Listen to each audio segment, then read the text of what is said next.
Kanila higit pa sa pagiging idol at inspirasyon ang pagtingin nila sa ating pambansang bayani na si Dr. Jose Rizal. Ayon sa kanilang paniniwala bilang kasapi ng Sagrada Familia, si Rizal din daw ay isang Diyos na nagkatawang tao para sagipin ang sanlibutan.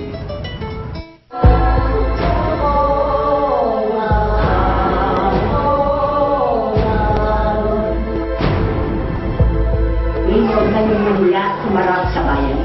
Sapagkat yan ang pinaka-importante ngayon. Ating gagampanan, nakahanda na rin kayo sa lahat ng bagay. Salamat.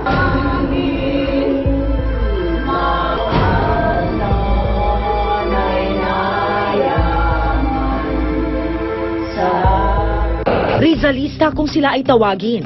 Mga organisasyong isinasabuhay ang mga aral at paniniwala ng ating dakilang bayaning si Dr. Jose Rizal. Ngunit para sa grupong aming nakilala, higit pa sa bayani ang turing nila kay Rizal. Siya raw ang Hesukristo. Bakit ba sila tinawag ng Rizalista? Sila'y nagpatuloy sa mga banal na ninuno natin. Kasi si Rizal ang kumakatawan sa, yung tinatawag namin sa cultural hero, siya yung bayani ng ating kultura, siya ang kumakatawan ng kung ano ang sibilisasyon ng Pilipinas.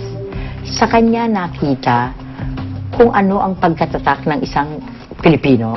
Si Nanay Gloria Bibat ang leader ng Sagrada Familia. Ayon sa mga kwento ng kanilang mga miyembro, sinasapian raw siya ng kaluluwa ni Rizal para magbigay ng mensahe sa ating mga kapwa Pilipino. Dito sa Sitio Rongot, Calamba, Laguna, ang birthplace ni Rizal, matatagpuan ang grupong Sagrada Familia. Sila ay galing pa sa San Nicolas, Pangasinan noong dekada 60. Bumiyahe sila papunta sa Sitio Rongot dahil naniniwala silang araw ang napiling angkan ni Amang Ignacio Coronado o Apo Asyo. Ayon sa kanilang paniniwala, sagrado ang sityong ito dahil ito nga raw ang lupang pangako ng itinuturing nilang Diyos. Mayroon siyang libro kasi na dito siyang napili. Na ang ating bansang Pilipinas, dito ang napili na huli na. Nagmula ang paniniwala ng mga miyembro ng Sagrada Familia kay Apo Asyo, isang matandang ermitanyo na nakatira noon sa Calamba, na kamukhang-kamukha raw ni Rizal. Kwento ni Nanay Gloria, ang nakakatanda niyang kapatid na si Danny Parao mismo ang nakakilala sa matanda na siyang nagsimula ng kanilang samahan.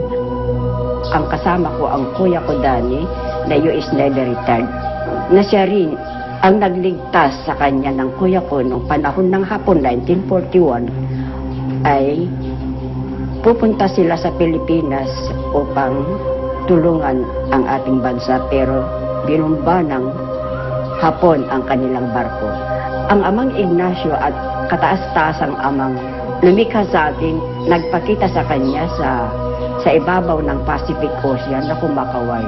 Nasiyahan na lang ng kuya ko sapagkat yung nagligtas pala sa kanya sa ibabaw ng Pacific Ocean na matanda na hapdadyan na siya ang nagligtas, siya rin kamukha raw na kamukha yun na pagtawag sa kanya dyan. Sa halos mahigit 6 na taon, pinamunuan ni Apo Asyong ang Sagrada Familia. Nang ito'y mamatay, si Danny na ang tumayong lider. Dahil sa katandaan o old age, nawala na rin si Danny. Si Nanay Gloria, ang nakababatang kapatid nito, ang nagmana ng kanyang posisyon. Anak, Ining, Gloria, ikaw ngayon ang napili ko, nakahalili ni anak na Danny.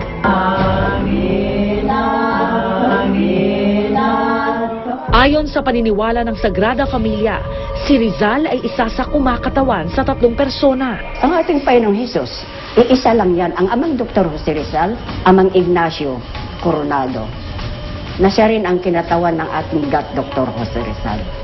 Iisa lang yan. 3 persona sila, isang pagka-Diyos. Naniniwala rin sila na may pagkakatulad ang misyong ginagampanan ni Jesus at ni Rizal. Siya ang Kristo natin sa buong Pilipinas. Siya ang hari ng buong sanglibutan katulad ng ating Panginoong Hesus. At tulad din daw ni Jesus, nagkatawang tao si Rizal bago ito umakyat sa langit. Ang Amang Ignacio, ang Amang Dr. Jose Rizal, anak, ang inang Adarna ay ina. Kaya natatawag ng Sagrada Familia. Sumama rin po ako sa kanila dahil naniniwala po ako na ang Diyos nila na si Dr. Jose Rizal ay totoong Diyos at taong totoo din po. Ang samahang Sagrada Familia ay naniniwala rin na si Rizal ang tumubos sa atin sa kamangmangan. Hindi sila gumagamit ng Biblia sa kanilang pangangaral, pero kinikilala nila ang 10 utos ng Diyos at dagdag dito ang pagkakaroon nila ng 10 utos ni Rizal. Dumarating ang kapangyarihan, sila ang nagmimensahe sa mga tao. At yung nakakilala sa kanya, naniniwala rin sila, sumusunod din lahat ang mensahe ng banal na espiritu na lumuluklok. Pero hindi naman sila nagiging sagabal dito sa pagsimba dito sa aming simbahan. May mga pagkakataong sumasanib daw sa katauhan ni Nanay Gloria si Rizal kapag may hatid ito ng magandang balita. At habang ini-interview ng aming team si Nanay Gloria, bigla itong humagulgol.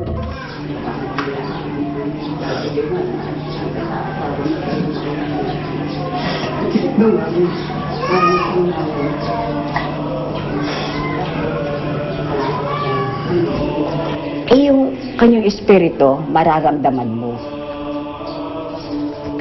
Yung napapayak ako, hindi ako yun umiiyak. Kaya yun ang ibig niyang sabihin. Parang mapalaganap ang istorya niya. Nirespeto ko ang kanilang mga relihiyon na Rizalista. Ngayon, hindi lang ako naniniwala na ang Diyos ay si Rizal. Dati halos 100 pamilya ang sumasampalataya sa kanilang relihiyon. Kukunti na lang kami, hindi ko alam. Dito sa bahay niya, mayroon. Baka hindi nila nagustuhan ang religious namin na Rizal. Salat sa kabuhayan ang mga taga-sitio Ronggot. Pangingisda at pagtatanim ng palay ang kanilang ikinabubuhay. Ang iba naman ay nagtitinda ng kangkong. Yung pong mga paniniwala ni Rizal, ang kanilang gustong maimplementa. Yung mga pananaw ni Gato Jose Rizal ay siyang maging batayan ng mga programa at mga polisiya ng isang pamahalaan. Bagamat konti na lang ang mga miyembro ng Sagrada Familia, may mga tao pa rin tila naniniwala at tinatawag silang isang kulto. Kahit sinasabi na kulto kami ay isang tao din na katulad nila. Ang inaasahan na lang namin at hinihingan namin ito ng aming Diyos Ama na lumikas sa atin. Hindi man daw sila magkakadugo, pamilya ang turing nila sa isa't isa. At kahit ano pa ang sabihin ng iba tungkol sa kanilang paniniwala, nananatili daw silang buo, magkatulong sa anumang problema na dumating sa Sitio Ronggot. Magpatatag kayo, nako. Magpakatibay kayo. Gumanap kayo ng gusto. Huwag kayong makakalimot sa inyong mga tungkulin. Sapagkat yan ang importante na gaganapin nyo sa inyong mga sarili.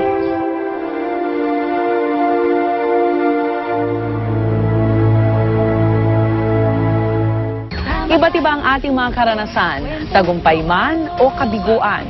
Nasa sa atin na kung paano ito haharapin sa patuloy nating pagpapalaot sa buhay. Hanggang sa susunod na Biyernes, ako po si Rhea Santos. Pakinggan natin at kapulutan ng mga aral ang bawat kwento na hango sa tunay na buhay. Buhay na karanasan, mga tunay na kwento.